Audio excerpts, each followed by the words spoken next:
Insights, solutions, and networking all come together at RSA Conference. Join a global cybersecurity community at rsaconference.com/ITSP Mag 24. Marco. Sean. Are we all getting caffeinated for our trip to RSA? We are. You know, when you drive, you don't want to fall asleep. I know. And shots on the road, they need to have energy. So and technology, God bless technology. It reminds us in our car that we need to pause and have. Some of them even say take a coffee break. Yeah, there are cars that do that. I don't necessarily listen to them, but I do listen to my wearable when it says time to stretch your legs. There you go. All right, here we go. Yeah. Let's do it. And if you don't, we're going to block other services for you. Yeah, I got a ransomware from that. There you go. Well, this year I'm in fact. I thought I was going to fly. I'm in fact driving to San Francisco. You're flying, and our guest, I presume, is not swimming. He's also flying. Mikko, how are you? Hey, great to see you, Sean. Great to see you, Marco. How are you guys doing? Doing great. Good. Always good to see you, my friend. And congratulations on the keynote at RSA Conference 2024. Thank you. Yeah, I think everybody's going to have a good time listening to you, as they always do, and the topic is great. And I think, as you were saying before we started recording, it sounds like you have some surprises, which we'll tease here. We won't give away any surprises, but it's going to be a fun engagement there. So I'm excited for people. Over the years, I've spoken at RSA, I believe, 9 times, but this is going to be the first keynote, and I'm really happy about that. It's been a long-term goal for me to do a keynote at RSA, and now is the time to do it. Well deserved, and 9. That's a good number as well. So, I presume pretty much everybody on my show knows who you are, but those who watch from Marco's show may wonder who Mikko is, and the new crew that's joining forces may not be familiar with all the other 8 times you've spoken, or 9 times you've spoken at RSA. So, a bit of background, Mikko, some of the things you've been up to and what you're up to now. Yeah, well, I've been around forever. One of our younger employees at WithSecure, which is where I work, asked me recently that, hey, Mikko, how do you become a global cybersecurity expert? Or how do you become an expert in anything? And the answer I gave to him was that you simply pick a field and then you work in the field forever. And eventually everybody's going to assume that you must be an expert. And that's basically what I've done. I started with reverse engineering malware spreading on floppy disks in 1991. And if you think about the changes we've seen over the last 33 years, the world has changed many times over, especially the world of cybersecurity. And I've monitored all those changes throughout my career. I've done malware reverse engineering. I've done hunting of online hackers. I've done profiling of online crime groups. I've tracked governmental attacks. And I've done all of that from Helsinki, which is where I live. And as mentioned today, I work for WithSecure as the Chief Research Officer. I love it. And holding up that floppy, I don't have one to show as well, but it brings me back to my days at Symantec. I worked in the virus lab, and we'd have stacks and stacks of those boot viruses and all kinds of things. And when we knew we didn't want that virus to be around anymore, we had actually punch hole the floppy to make it not usable any longer. You're confusing the younger listeners. They have no idea what you're speaking about. Oh yeah, that's somebody's floppy what? That's right. Yeah. Punch hole what? Exactly. Yeah. Just the idea that you had to carry data around is so foreign. But I know the world changes, and it changes for the better. I think we're from cybersecurity point of view, we're in a much better place than we were back then, or where we were, let's say, 10 years ago. Cybersecurity, it might not seem like it, but we are making progress. Any highlights you want to share on that? Well, think about the fact that most of the computing we do today, we do with our mobile phones.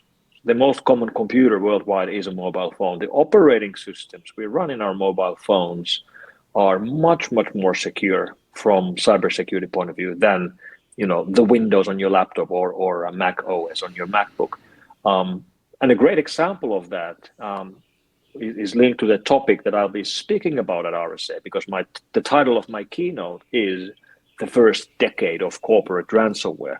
We don't have a ransomware problem on our phones. We don't have a ransomware problem on our tablets. It is a computer problem. And that's one of the best examples on how security has been getting better. Ever since iPhone was released 14 years ago, more and more computing has been moving to more limited devices which are not programmable by the end user. And that is a trade-off. We get great security benefits, but of course it's also a much more restrictive system. But this particular trade-off is good for security. I'm going to get on that because there is probably the majority of the population that prefer it like this, right? Like I just want to have something to use, and I always end up having the example of the car. I don't need to know how the car works as long as it does, right? Absolutely.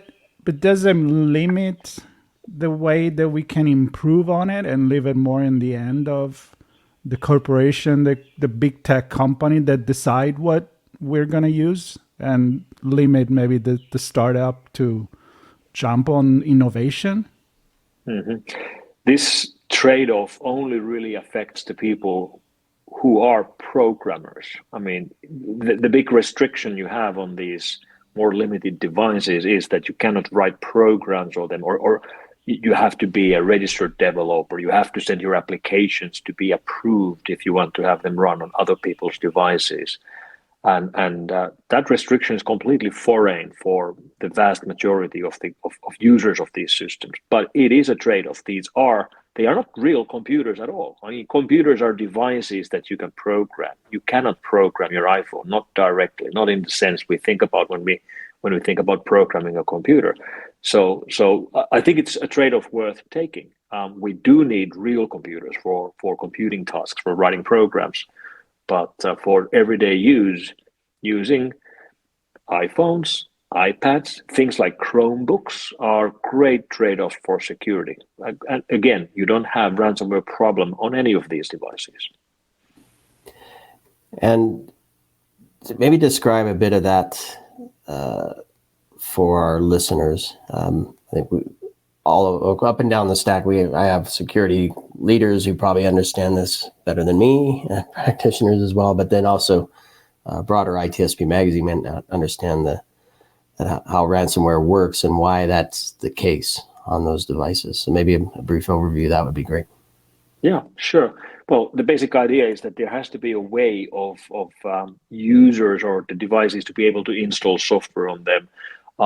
Some ransomware on computer systems is let in by the end users. End users download and click execute programs, or they get owned by exploits, which are fairly easy to do on computers because they are designed to be programmable. On your iPad, you cannot click on a file and execute it. If someone sends you a malicious link, it might phish you, but it will not run code on your system. It will not install an app. And of course, exploits are possible. They do happen. We have seen them on these devices, but they are so much harder to do that the going price for exploiting a single user through their iPhone is $100,000. That's the kind of price that governmental attackers might pay to gain access to a political figure's phone, but they will not pay that kind of money to target an individual user. So it's just better protected system because it doesn't carry the same legacy as our computers do, which are based on operating systems designed decades ago. So what about sorry, Marco, because you mentioned programmable developers working within we'll say the iOS ecosystem. They're bound to certain rules and controls and then auditing and reviews before the app gets published, things like that. So there's the device, there's the operating environment for the application, but then there's the app itself. And presumably it's connecting to some other service in the cloud, right? That's it, or maybe some data center even. Talk about the exposure there with respect to ransomware, because you mentioned it can't compromise the device, but it could still phish you, and you're not completely risk-free, right? So maybe a little bit about that. Yeah, I'm specifically speaking about the endpoint security, about the device itself, the systems it connects to, the servers that run the backends. Those can definitely be hacked. They can definitely be attacked by ransomware. That's a different question. But when we think about endpoint security as a particular problem, this is the big differentiator. I've sometimes used PlayStations and Xboxes as a metaphor. Xbox is the most secure Windows computer you could buy. Xboxes are made by Microsoft. They run Windows. Funnily enough, you never hear about malware on Xboxes. And it's a great example on how the old wisdom about how if hackers gain physical access to your device, it's a game over, is no longer true. Xbox has been, the latest Xbox has been out for a decade. There's still no jailbreak available for it. There's no pirated games. Everybody has a copy of this Windows computer. Nobody has broken the security of the device, even though they can open it up and pick up a soldier and try to figure out a way to execute code on it. Nobody's done it. And that's a massive security achievement. And that's basically the same security model you have on your iPhones or on your Android devices or on your iPads. Well, so we're just going to walk around with an Xbox, I guess. Yes. in your pocket. That's right. This is I'm giving you a permission to buy an Xbox. Perfect. There you go. So then I'm not going to record or work anymore because I'm just going to play video games. Yeah, thanks, Mikko. Thanks so much. So going back to the keynote, you're going to look at the 10 decades of corporate malware, and then you look into the future of the next 10 decade, which is where I really get curious. So any hints on that? What's going to happen? So we found CryptoLocker and CryptoWall ransomware families in 2013. That's 11 years ago. So why am I speaking about the first decade of corporate ransomware? Well, CryptoLocker was the very first Bitcoin-enabled ransomware. We had seen malware before that, but none of them used Bitcoin to collect the ransom payment. And of course, that's the thing which really made the problem explode. The fact that they could actually move money around in blockchain made it much harder to catch the criminals. But the first year, from 2013 to 2014, all the early ransomware attacks were targeting home users. And it's hard to even remember this anymore. But first, CryptoLocker and CryptoWall and a couple of other early clones of those, they were trying to gain access to home computers, and they would encrypt your photos. Basically, they would go after your photos, maybe your documents, and then they would ask you to pay $200 in Bitcoin. That's what all the early versions were doing. It was not a corporate problem early on at all. That started changing then in 2014 when they slowly but surely started to realize, when the attackers realized that there's much more money to be made by targeting corporate entities, enterprises, public sector. It's much harder to hack your way into a corporate network than into a random home computer. Home computer is a very easy target, but you can ask for much larger payments from corporate systems.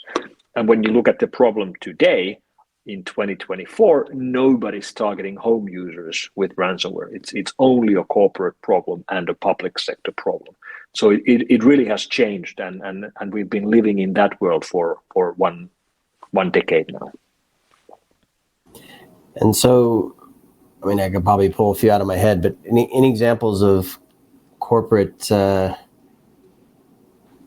notable corporate ransomware activities that okay. you want to highlight? Let's think about this. What could they be? Well, I have a term for these. I call them the cybercrime unicorns, and that's of course a reference to unicorn companies. And what I'm speaking about here is that the largest ransomware gangs, if you look at their revenue, if you look at their profit, if you look at their wealth, if they would be companies, they would definitely be categorized as unicorn startups. And when I speak about groups like these, I'm referring to Lockbit, Alpha, Clop, Akira, Royal, Black Pasta, Ragnar, Play, on and on. There's dozens of these groups. And one thing I'll point out in my keynote is how corporate or how organized these gangs have become. We'll look at a couple of examples on just how they are starting to build bureaucracy in their operations, because they've been operating for years and years. They have physical offices, they have an HR department, they have lawyers, they have business analysts. It's starting to be like a boring job at the office in some sense. And maybe my favorite example on how these groups have become much more, how they've become organized crime, like online organized crime gangs, is how much they do branding. Like the fact that I just listed names, basically brands of organized crime gangs, is already an example of that. And all these gangs, like Alpha and Klopp and Conti and Lockbit, they have logos. They have names, logos, websites. And it might seem a bit weird, like why would a crime gang come up with a brand? But then when you think about real world organized crime gangs, they have brands as well. One of the strongest brands in the world is Hells Angels. That's a great brand. Everybody knows Hells Angels. We recognize their emblem, and it's a scary brand. It's a powerful brand, but it's also a scary brand. Like, you know that they are a group that you don't want to mess with. And that's the reputation these ransomware gangs are trying to build. They're trying to build a reputation that if you work for an IT department and you come to the office Monday morning only to realize that, oh my God, we've been hit with ransomware. And then, oh my God, it's Klopp. Oh my God, it's Akira. Because we know these brands, we know these groups by name, we know them by reputation, and we know that this is serious. Like, these guys have been in business for years. They know what they're doing. They use strong encryption. We will not be able to decrypt the things they've encrypted. But we also know by reputation that these criminals are honest criminals. Like, if you play with their rules, if you pay the ransom, they will give you tools to decrypt the files. They will not leak your files on their leak site. They will not hack you again. They promise. And they pretty much keep their promise. Doing anything else would be bad for their business. It sounds so much like The Godfather. Says the Italian. It says the Italian, right? No, but I was like smiling and nodding with my head when you were saying these things, because it all makes sense. I'm like, where is he going with this branding thing, and how this reputation, which has always been in the building of any, even evil brand. That's still that it's part of building any enterprise, including criminal enterprises. And it's also interesting how one of the biggest problems these largest ransomware gangs ever had, and how the biggest challenge maybe ransomware ecosystem ever had, were in 2017 when we saw WannaCry and we saw NotPetya, because these two cases are probably the largest ransomware cases in history, and they were both cases where paying the ransom didn't work. So they really destroyed this reputation that these gangs were trying to build. They had a pretty good reputation already by the time WannaCry hit. People sort of knew that paying the ransom works, and then WannaCry came and paying the ransom didn't work. 3 months later, NotPetya, same thing, paying the ransom didn't work. With WannaCry, it was supposed to work, but it didn't because it was buggy. With NotPetya, it wasn't even supposed to work from the beginning. Being or looking like a ransomware was just a cover story, because NotPetya wasn't ransomware at all. It was actually a cyber weapon developed by Russian government used to attack Ukraine. It just looked like ransomware. It actually really was a wiper. And even if you paid, you didn't get your files back. It didn't encrypt the files. It actually overwrote the files. And because I've heard, so obviously there's holding the files for ransom. They encrypt them. They can decrypt them if they want. Now they're leaking them as well, and they're not leaking them if you pay. So a bit of extortion there. How much of it is, or are there any other changes with respect to that? What their aims are, and in terms of targets, are they looking at systems within the organization? Are they targeting individuals? Like I can think targeting executives can get you a nice double whammy, right? Mm-hmm. I have this picture of you on the beach that you don't want to get out, and I also have access to your corporate account, which is right. So what do things look like from that perspective? The most common targeting mechanism isn't actually targeting specific targets at all. It starts from having an exploit. So you have an exploit, you have a way in, which might be something you've developed yourself in your organized crime gang, or something you buy from an IOC, initial access broker. Someone else has figured out a way to get in, and they just sell you the access. In both cases, the end result is that the victims are organizations of all kinds, all sizes, from all over the internet. It's as if someone would have shot at the internet with a shotgun, hitting random targets. And you can easily see this simply by browsing the leak sites. Go to Tor Hidden Service and go to one of the leak sites of the largest ransomware gangs and just look at the victims. This particular cyber problem, if you compare ransomware into denial of service attacks or data theft or banking trojans, this is completely different problem from visibility point of view. You can look at the victims yourself. Just go to our website and you'll see exactly how big of a problem it is. You can keep scrolling these leak sites for forever. There's more and more and more victims.